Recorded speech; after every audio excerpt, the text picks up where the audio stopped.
नमो बुद्धाय साथियों। ऐसे बहुत सारे लोग हैं जो जब धन ज़्यादा कमाते हैं, शोहरत ज़्यादा कमाते हैं तो अपने परिवार से उसको जोड़ देते हैं और इस तरह से जोड़ते हैं कि हमारे बाद उसका वारिस हमारे परिवार का ही सदस्य होगा। साथियों, ऐसे में बहुत सारे धर्मों के लोग हैं जो दर्शन की बात करते हैं, कला कौशल की बात करते हैं, लेकिन जैसे ही उनके पास प्रॉपर्टी आती है सीधा उनके परिवार का हो जाता है। पहले कहते हैं ना कोई लेके आया है ना कोई लेके जाएगा, लेकिन जैसे धन उनके पास आता है सीधे परिवार से जोड़ देते हैं। जो यह कहते हैं कि हमने संसार के कल्याण के लिए अपना सब कुछ त्याग दिया है, वही लोग सीधा सीधा जैसे उनके पास पैसा आता है अपने परिवार उनको याद आता है। साथियों, तथागत बुद्ध के समय में भी जब उन्होंने कपिल वस्तु छोड़ा, कपिल वस्तु आए, लेकिन जब उन्होंने संसार को एक्सेप्ट कर लिया तो संसार में उनका परिवार भी उसी संसार का हिस्सा था और उन्होंने संसार के बाकी लोगों की तरह अपने परिवार को भी ट्रीट किया। साथियों, भगवान बुद्ध के संग में बहुत सारे लोग थे, थेर थे, थेरियाँ थीं, लेकिन उन्होंने कभी किसी थेरी को ज़्यादा महत्व नहीं दिया, किसी को कम महत्व नहीं दिया, किसी परिवार के थेर को ज़्यादा महत्व नहीं दिया, किसी अन्य को ज़्यादा महत्व नहीं दिया।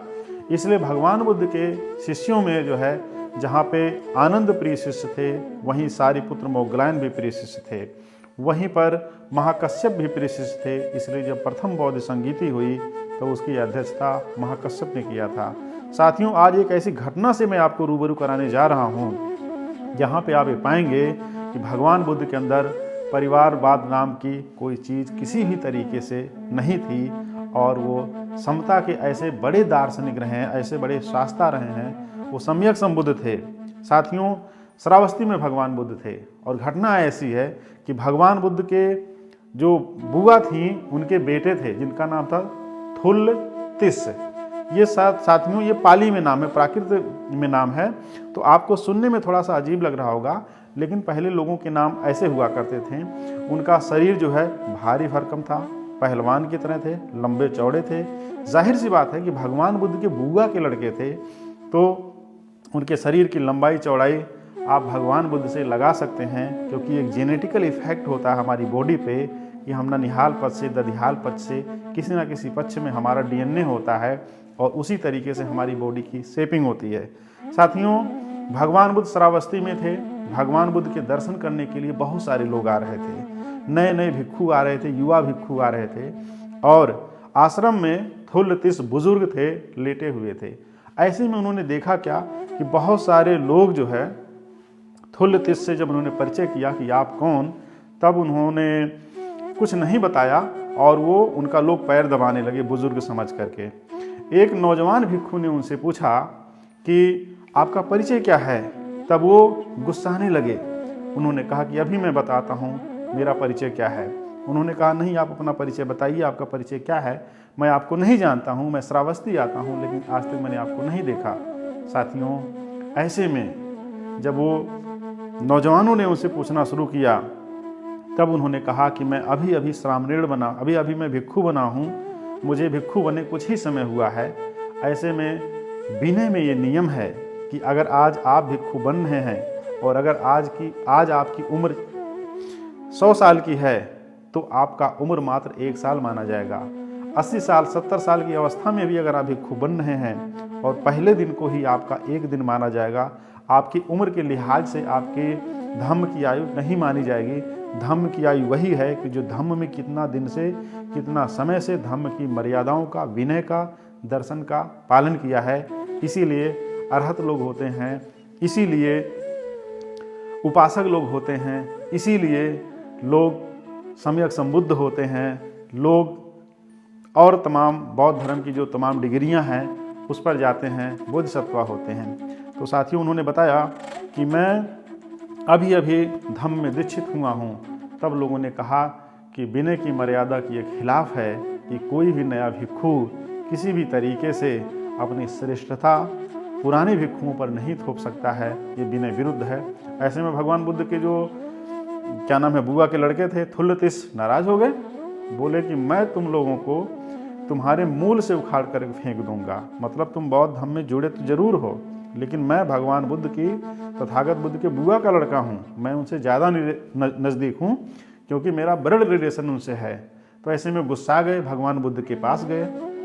भगवान बुद्ध के पास वो रोते हुए गए, थोड़ा ड्रामा करते हुए गए, ताकि भगवान बुद्ध को लगेगा कि मैं रो रहा हूँ तो मुझे ज़्यादा अपमानित किया गया है।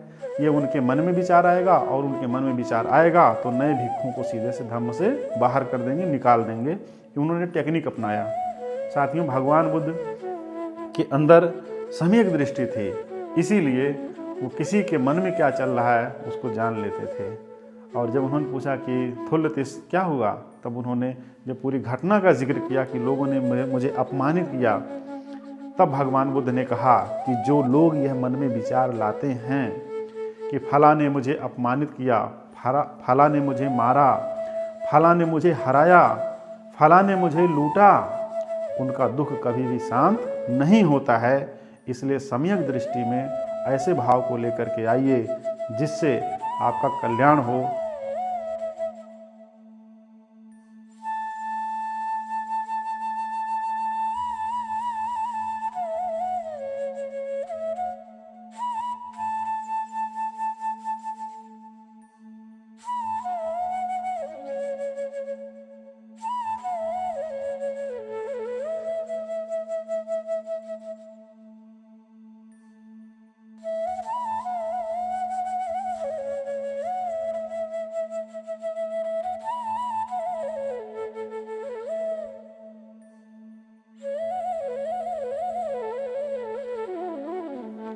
भगवान बुद्ध इसलिए गाथा में कहते हैं कि अकोछिमं अवधिमं अजिनिमं अहासि में एच तंग उपनयहंति वेरंग तेसंग सम्मति।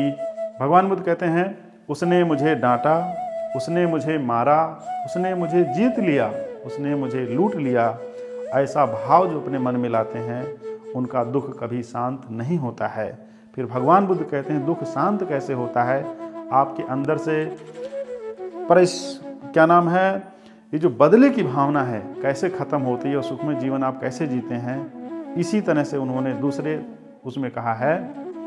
भगवान बुद्ध कहते हैं अकोछिमं अवधिमं अजिनिमं अहासि में एतंग ना उपनयहंति बेरंग तेसूप सम्मति।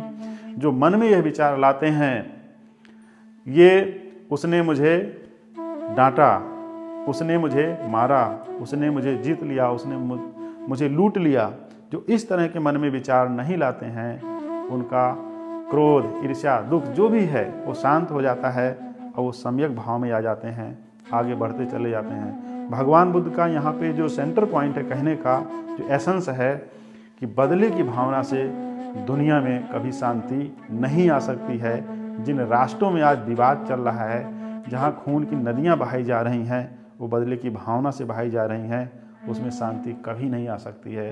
भगवान बुद्ध ने इसीलिए कहा है कि मन और क्रम, इसमें एक रूपता का होना बेहद ज़रूरी है, लेकिन माइंड में अगर आपके सम्यक भाव आ जाएंगे तो क्रिमिनलिटी खत्म हो जाएगी। कि मनोपबंगमा धम्मा मनो सेठा मनोमया मन साचे पदुठेन भासति वा करोति वा ततो न दुख मनवेति चक्कं वा पवहतो पदंग। इसका अर्थ होता साथियों, मनोपबंगमा धम्मा, मनो सेठा मनोमया।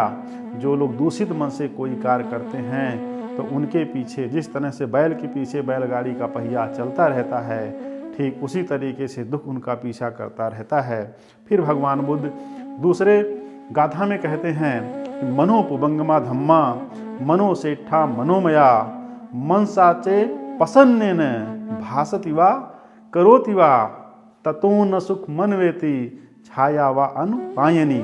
मतलब भगवान बुद्ध कहते हैं जो कुशल मन से, सम्यक दृष्टि, सम्यक भाव से अच्छा कर्म करते हैं तो सुख उनके पीछे वैसे ही चलता रहता है जैसे आपके साथ आपकी परछाई चलती रहती है। दुख और सुख, भगवान बुद्ध ने इसीलिए कहा है कि मन अगर आपका नेगेटिव है तो आपका के साथ हमेशा गलत होगा, लेकिन अगर आपका मन पॉजिटिव है तो आपके साथ हमेशा सही होगा और आप अपने रास्ते में आगे ज़रूर बढ़ते जाएंगे।